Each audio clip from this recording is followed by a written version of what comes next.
Hey guys, it's James is here, back at it again with another Railway Series book.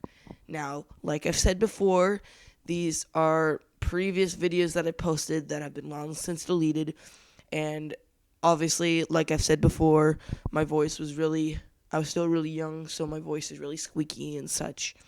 But this time, I only recorded the first 3 stories when I deleted all the videos. So the 4th story, I made today. So you'll hear a very big voice change. So just don't mind that and stuff. Enjoy the video. Dear friends of Edward, Gordon, Henry, and Thomas, thank you for your kind letters. Here is the new book for which you asked. James, who crashed into the story of Thomas the Tank Engine, settles down and becomes a useful engine.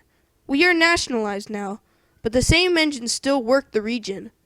I am glad, too, to tell you that the fat director, who understands our friend's ways, is still in charge, but is now the fat controller.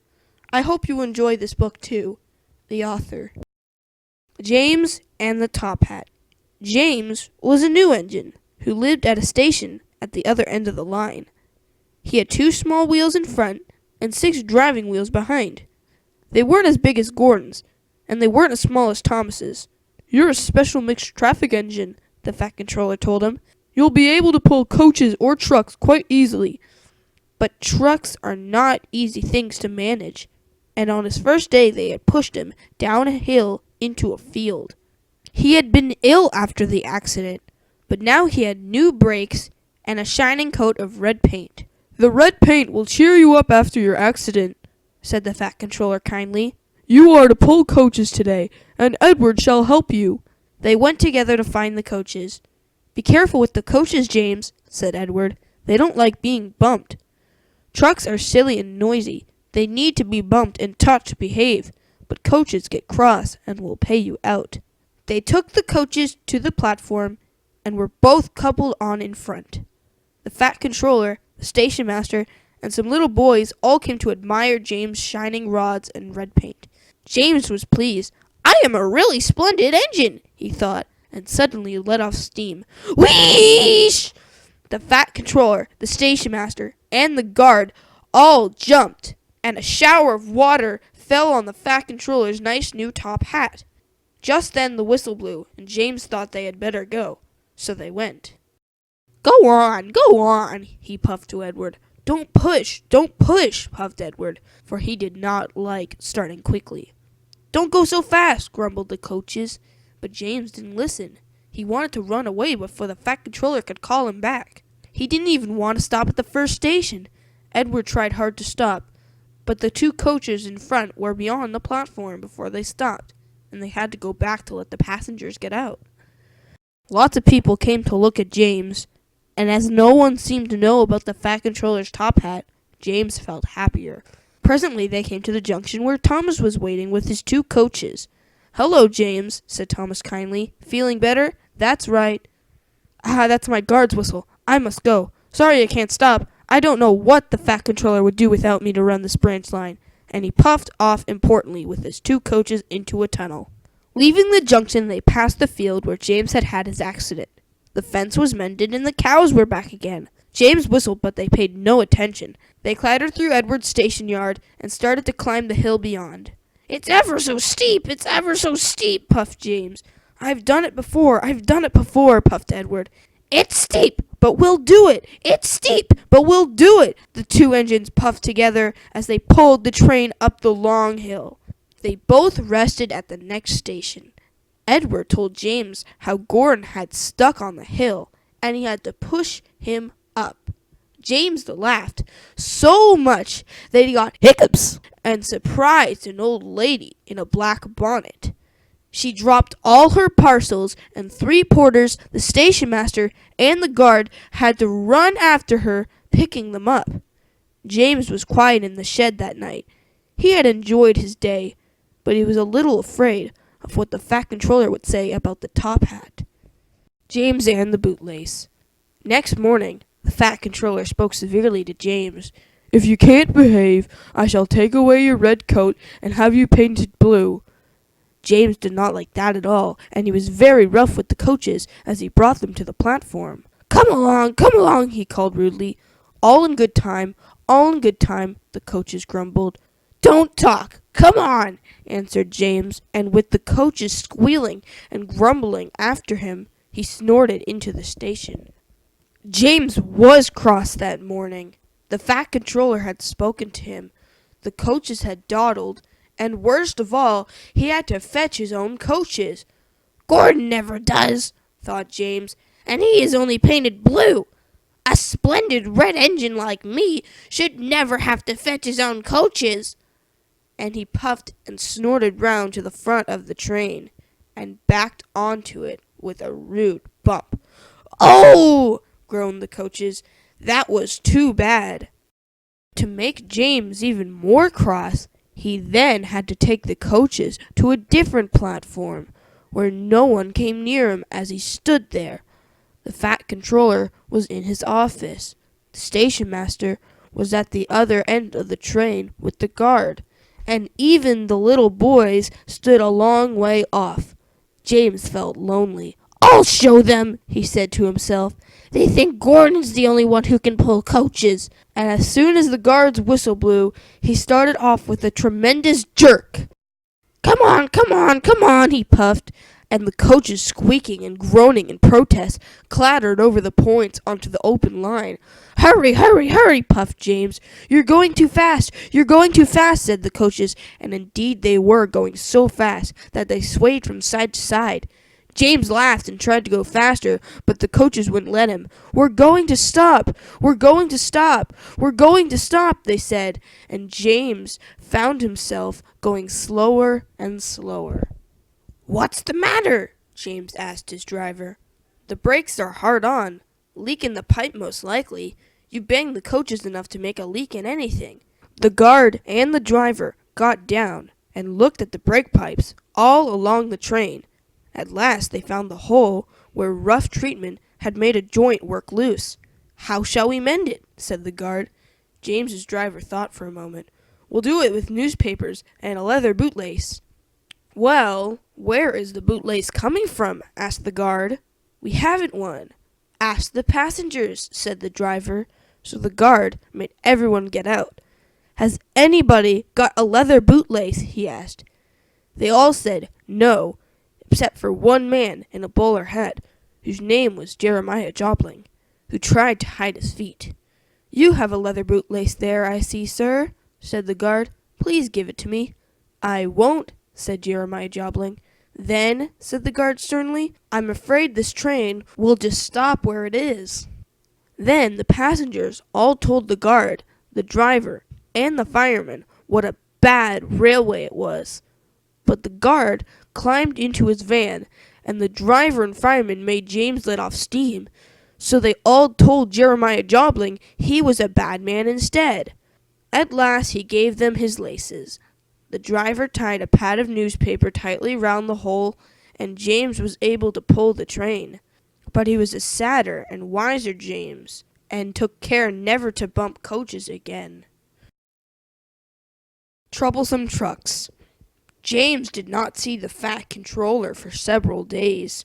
They left James alone in the shed, and did not even allow him to go out and push coaches and trucks in the yard. Oh dear, he thought sadly, I'll never be allowed out any more. I shall have to stay in the shed for always, and no one will ever see my red coat again. Oh dear, oh dear. James began to cry. Just then, the fat controller came along. I see that you are sorry, James, he said. I hope now that you will be a better engine. You have given me a lot of trouble. People are laughing at my railway, and I do not like that at all.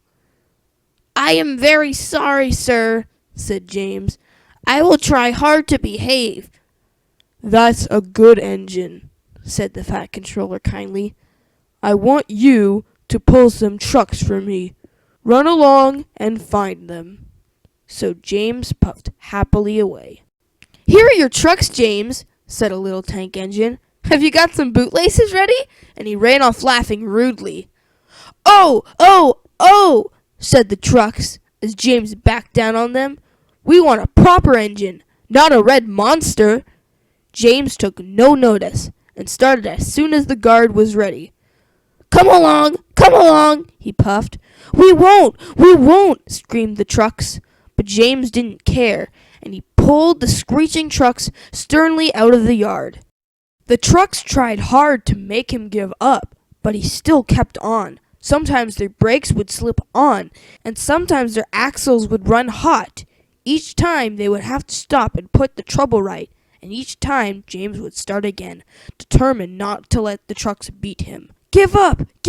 You can't pull us! You can't! Called the trucks. I can and I will! Puffed James, and slowly but surely he pulled them along the line. At last they saw Gordon's hill ahead. Look out for trouble, James, warned his driver. We'll go fast and get them up before they know it. Don't let them stop you. So James went faster, and they were soon halfway up the hill. I'm doing it, he panted, but it was hard work. Will the top never come? He thought, when with a sudden jerk it all came easier. I've done it, he puffed triumphantly. Hurrah, he thought, it's easy now. But his driver shut off steam. They've done it again, he said. We have left our tail behind. The last 10 trucks were running backwards down the hill. The coupling had snapped. But the guard was brave. Very carefully and cleverly he made them stop. Then he got out and walked down the line with his red flag. That's why it was easy, said James as he backed the other trucks carefully down. What silly things trucks are! There might have been an accident. Meanwhile, the guard had stopped Edward, who was pulling 3 coaches. Shall I help you, James? Called Edward. No, thank you, answered James. I'll pull them myself. Good, don't let them beat you. So James got ready. Then with a peep, peep, he was off. I can do it, he puffed. He pulled and puffed as hard as he could. Peep, peep, peep. You're doing well, whistled Edward, as James slowly struggled up the hill, with clouds of smoke and steam pouring from his funnel. I've done it, he panted, and disappeared over the top. They reached their station safely.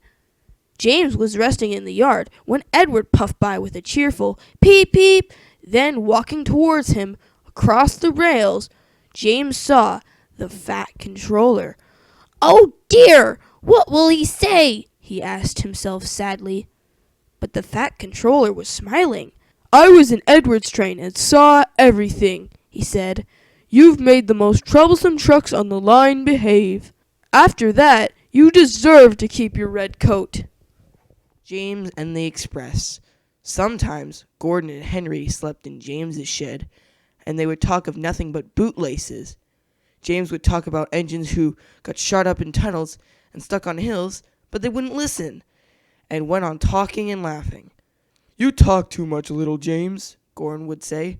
A fine, strong engine like me has something to talk about. I'm the only engine who can pull the Express. When I'm not there, they need 2 engines. Think of that. I've pulled Expresses for years, and have never once lost my way. I seem to know the right line by instinct, said Gordon proudly. Every wise engine knows, of course, that the signalman works the points to make the engines run on the right lines. But Gordon was so proud that he had forgotten. Wake up, James, he said next morning. It's nearly time for the Express. What are you doing? Odd jobs? Ah, well, we all have to begin somewhere, don't we? Run along now and get my coaches. Don't be late now. James went to get Gordon's coaches. They were now all shiny with lovely new paint. He was careful not to bump them, and they followed him smoothly into the station, singing happily. We're going away! We're going away! I wish I was going with you, said James. I should love to pull the Express and go flying along the line.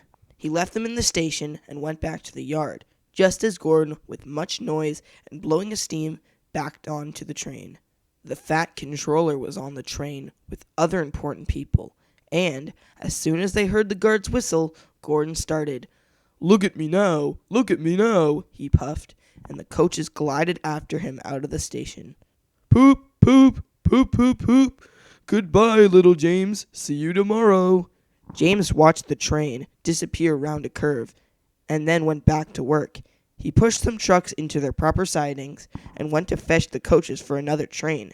He brought the coaches to the platform and was just being uncoupled when he heard a mournful, quiet shush, shush, shush, shush. And there was Gordon trying to slide into the station without being noticed. Hello, Gordon. Is it tomorrow? Asked James. Gordon didn't answer. He just let off steam feebly. Did you lose your way, Gordon? No, it was lost for me, he answered crossly. I was switched off the main line onto the loop. I had to go all round and back again. Perhaps it was instinct, said James brightly. Meanwhile, all the passengers hurried to the booking office. We want our money back, they shouted. Everyone was making a noise, but the fat controller climbed onto a trolley and blew the guard's whistle so loudly that they all stopped to look at him. Then he promised them a new train at once. Gordon can't do it, he said. Will you pull it for us, James? Yes, sir. I'll try. So James was coupled on and everyone got in again. Just then the whistle blew and he had to run to get in. Come along, puffed James. You're pulling us well, sang the coaches. Hurry, hurry, hurry, puffed James. Stations and bridges flashed by. The passengers leaned out of the windows and cheered, and they soon reached the terminus. Everyone said thank you to James.